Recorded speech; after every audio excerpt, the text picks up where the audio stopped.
Hello guys, welcome to the Loot Drop YouTube channel. Today we'll be doing David's Ghoti deck profile. You finished first in the Heart of the Underdog tournament today. How do you think the deck was today? I had some pretty good luck today. I was able to get to my combos and get my resource going. I had to go against Labyrinth in the last round. I was able to out-resource them. As I noticed, yeah. I mean, winning the coin flip does generally help. It does. As soon as you get your Ghotis in the balance zone, then you go plus 17 every single turn. So how about you run us through the cards that you're running in the main deck first? Right, we'll do. So first and foremost, the tuners. I run 3 bases. Yep. Pretty self-explanatory. If it's in your hand, you can remove it, summon a fish from your hand. So as soon as you get it removed, it's into your resource pile. As well as if someone's cards like Underdog or Lifeless. So generally it's just an extra piece into your combo. So this is the one that quick synchros on your opponent's turn then? Yes. And it summons on the standby? Yes, it comes back during the next down after getting banished, and then you can trigger a synchro in the main phase. That's pretty good.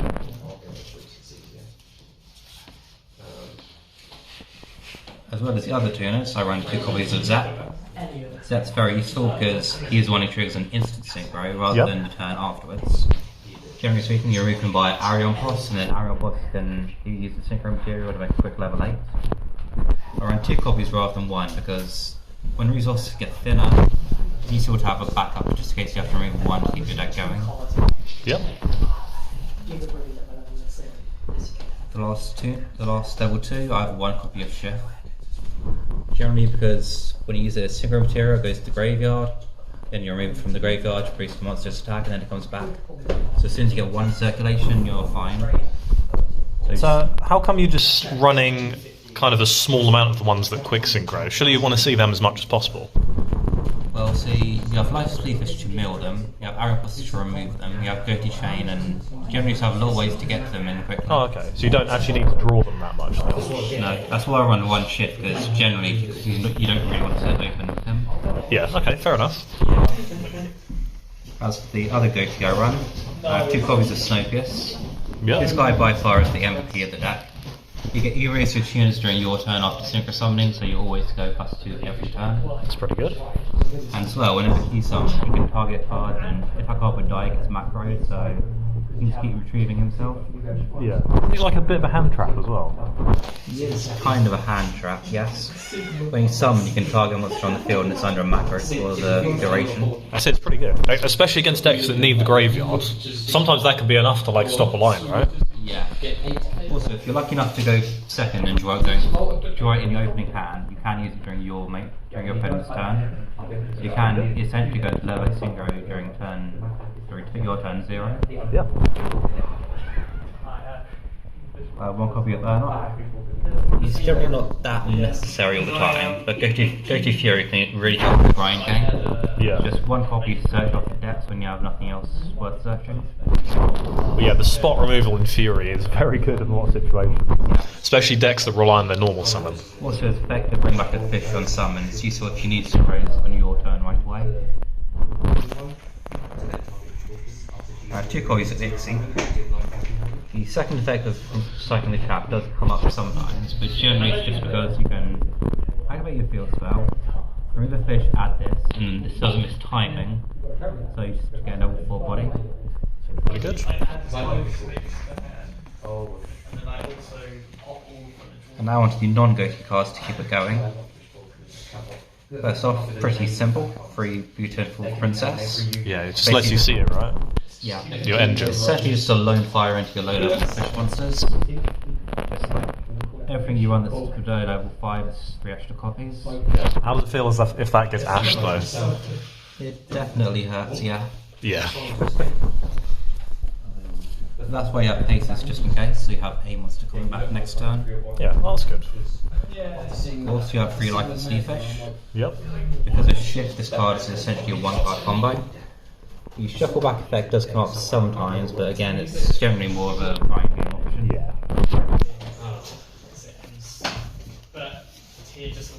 And then of course I have 3 Abyss Shots.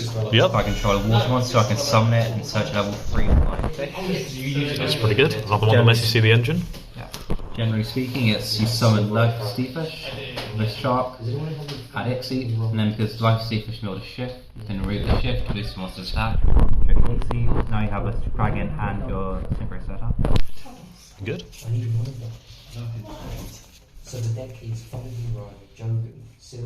Then one more range to keep the deck going, the Super. So what does this guy do, sorry?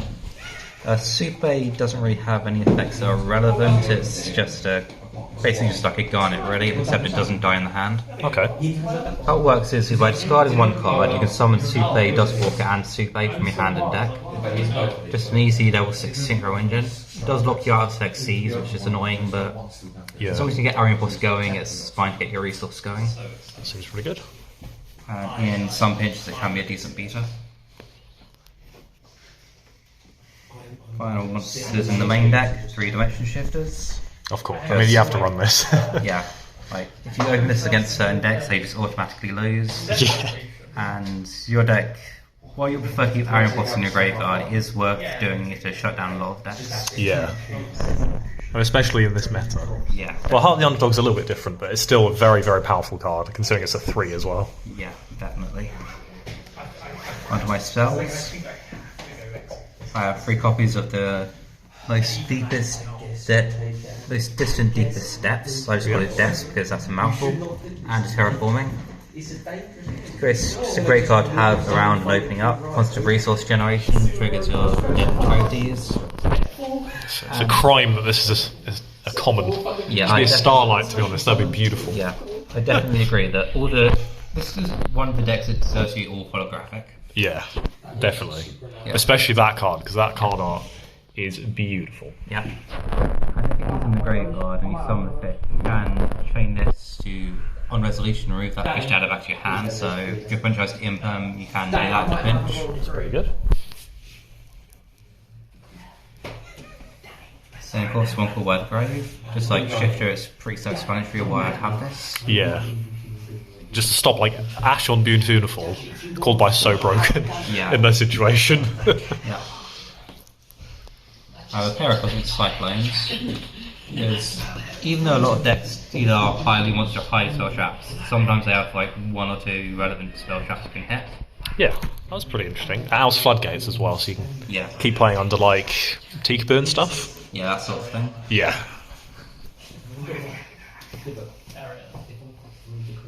Now onto my traps. 3 inbound, just like Shifter, this is pretty self-explanatory, just hand traps when I go second. Good against everything, yeah. Yeah. It makes your end board a little bit better as well. Yeah. Ghoti doesn't have any card negation, so just having something is useful. Yeah. I have 1 copy of Ghoti Chain. Yep. I run the traps both at 1 or sometimes 2 with Fury because I can search them. Generally speaking, if you can recycle them, and this guy is useful because, again, just like with the field spell, if I need to move a card quickly, then I can just remove it, summon another Ghoti. And if I happen to have just, like, if I have to break and have this in Zet, I can just summon Zet, fit this, summon a level 6, that one's back, stick through level 8. I have 1 Ghoti Fury. This card is great for the grind game. It's actually just removes 1 card you can, one fish you control, 1 monster on the field, once your opponent controls for your next standby phase. Yeah. Interesting rewarding interaction is, if you target a monster with Snowpiercer, if it dies it gets removed from play, and then you flip Fury on it, Snowpiercer's effect takes priority, so it becomes a permanent removal. That's pretty good. Yeah. Last card on my deck would be a macro. Sometimes that's a second Fury. Yeah. Just generally depends on what sort of day the Ghoti deck's having. You generally don't want to have tons of traps in your hand, but sometimes it happens. I'm surprised you're not running more of these types of cards in the main deck, to be honest. Yeah. The thing is that you really want Arian Boss to hit the graveyard with searching. That's yeah. That makes sense. So, yeah. Generally you prefer a removal you can turn off. Yeah. That's fair enough. Under the fusion deck or extra deck. Yep. First and foremost, I have 2 copies of Deep Beyond. Of course. Best card in the extra deck. Yeah. Generally it's just this card is summoned during your opponent's turn, everything on the field gets removed from play. Except the field card is protection, which is great for protect. Then it comes back during your next turn with 500 attacks to remove a monster. In grind games, this can go as high as 7 or 8,000. But even that's overkill. Yeah. Also, none of its effects are once per turn. So if you happen to make it, and then you can make another one by using Stopius and Azcon, then yeah, you can just wipe your opponent twice if the first one wasn't enough. That's pretty good. One copy of Raven's Pocket Giant. Now, outside of Heart of the Underdog, this would be swapped to something else. But generally speaking, this card is it's an auxiliary option. The extra draw and destruction is useful, although generally speaking it's just there because Fish Synchro aren't that big of a pool. Yeah. Is that like a specific level that isn't anything else then? Well, you run a level 7 that's pretty good from time to time, so having a level 2 tuners and a level 7 is just... It's generally the only level 9 fish in the game as well, so... Oh, I see. That's pretty much your only option. Yeah. The thing is, you have a lot of options in Synchro Fish, but the ones you do have aren't too bad. Yeah. Speaking of that, Azcon times 2. This guy's pretty much your standard first wave of attack. When it's summoned, you can target itself or another fish you control and a monster your opponent, any card your opponent controls, and banish both. And it brings itself right back by banishing a fish. Pretty useful, and once it's in the resource pool by being in your graveyard, that removal effect to come back is any time. So you can just remove it with Dex, search your Ghoti, and then it comes back again. Which makes it very useful to synchro laddering. One copy of Ghoti, generally the weakest of the fish synchro lineup you have, but it has its uses from time to time. It's an extra body, it's decent attack, and if you come up against, say, an Avramax, then this guy will just auto-out it. Yeah.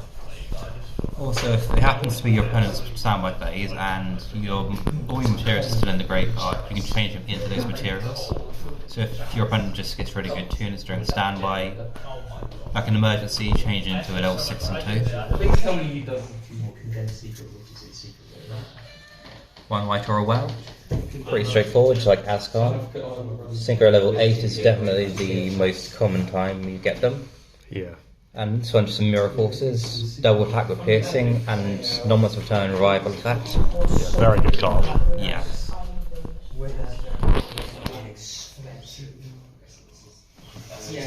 Next up, White Aura Monoceros. Because of Abyss Shock, you do have a level 5 reasonably often, so it's worth running a level 7 synchro. Yeah. It automatically reborns any fish in your grave that can't attack, which is fine because you're going to combo anyway. Yeah. Decent attack, also has the revival effect, so if you need to go for game, then it's a very good option. One white or a dolphin. I did use 3 Arion Boss for a while, although I found that generally speaking you don't need 3 Arion Boss in a grind game. You can shuffle them back or you've won by then. Dolphin effect is pretty useful from time to time, parking a monster's attack every turn. And also because that's a soft once per turn, if your opponent negates and destroys it, just resurrect it again and then target it again. The great thing about the White Auras is they all have non-once per turn revival effects. So, generally speaking, as long as you have what is in your grave, it's hard to kill them. Very nice. 2 copies of the Arion Boss. This guy is pretty much compared to Snopius, this guy is definitely an MVP of the deck. You always have a level 4 with your set options and level 2 tuners. So you get level 6 synchro, it's just this one. On summon it will banish fish from your deck, that's always Zep. Zep comes back, triggers level 8 synchro, and then when this guy goes, you can chain block the level 8. But at the same time searching on a fish shark because you can target itself, move, get level 6 fish. So this is like your bridge to the deep beyond then? Yeah, pretty much. And as well as that, if you have 2 tuners on the field and an Arion Boss, you can chain the 2 tuners, make Azcon, go to Deep Beyond. Deep Beyond goes chain it 1, this guy goes chain it 2, targeting Azcon. With Azcon, you get the safe banish all, and then because Azcon just got removed, you can summon it again. Also, fun fact, Arion Boss and Dolphin are the only 2 fish synchro level 6s in the game. Wow. So you really don't have synchros are done, so on to the XEs. You have Stealth Kraken. Thanks to Abyss Shock, you usually have 3 level 4s in a good hand, so it's just a useful extra option. Especially if your opponent uses, say, Dimensional Barrier on synchros, you have this. Yeah. Because I could run a different rank form, but I also use one copy of Spawn. Literally just because if it gets negated, then I can just suicide it into something, this guy brings it back. Yeah. And since it's software's return, I could use it twice. Only it's useful if I'm in a pinch and I need to block this for as long as I can. Yeah. Copy of Abyss Dweller.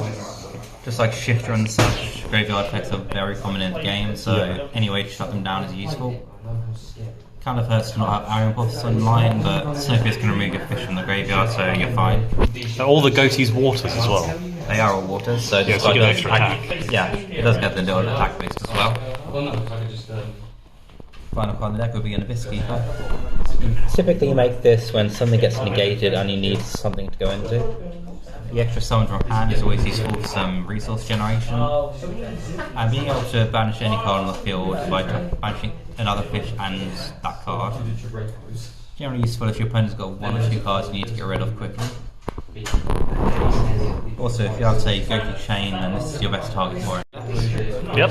Okay. Side decks, my side decks are pretty straightforward. 3 Nibirias, of course. People summon a lot of monsters in all formats, so this card never is bad to run opens. Yeah. Well, except against Sprite. But that's not in this format. 3 copies of Dark Crawler no more. Because even if I do, there are some decks that can get around Nibirias and then just go to board of negates, so it's useful to buy some time. For the time when there is a spelltrap heavy deck, 3 Lightning Storms and HOTUs. Just because Labyrinth is an upcoming deck, and generally speaking, anything that can wipe 5 spelltraps from the field is great. Yeah, this will be the last Harvey Underdog with Labyrinth legal, though. That's true, that's true. Big Welcome's just way too strong for this format. Finally, 3 copies of Evenly. Same as the rest of them, just if your friend doesn't have any card negations on the field, then you can just almost win just from that. Yeah, exactly, it's broken. Yeah. And then, because of the Harpies being a one-off, I have 2 spare copies of, well, 2 spare slots on my side deck. So just to fill it out, I've got a copy of Panty Tops, just an easy 2600 beta. And top of Spainer, just because I hate Flush Up to that much. Wow, fair enough. Thank you for your deck profile. Do you have anything else you want to add? Well, generally speaking, I hope that people learn that Ghoti is quite the deck to sleep on this format. It's not the greatest deck in the world, though, as demonstrated, it can take on Labyrinth. Yep. In that final round, yeah. Well, thank you very much. No problem. Thank you guys for watching.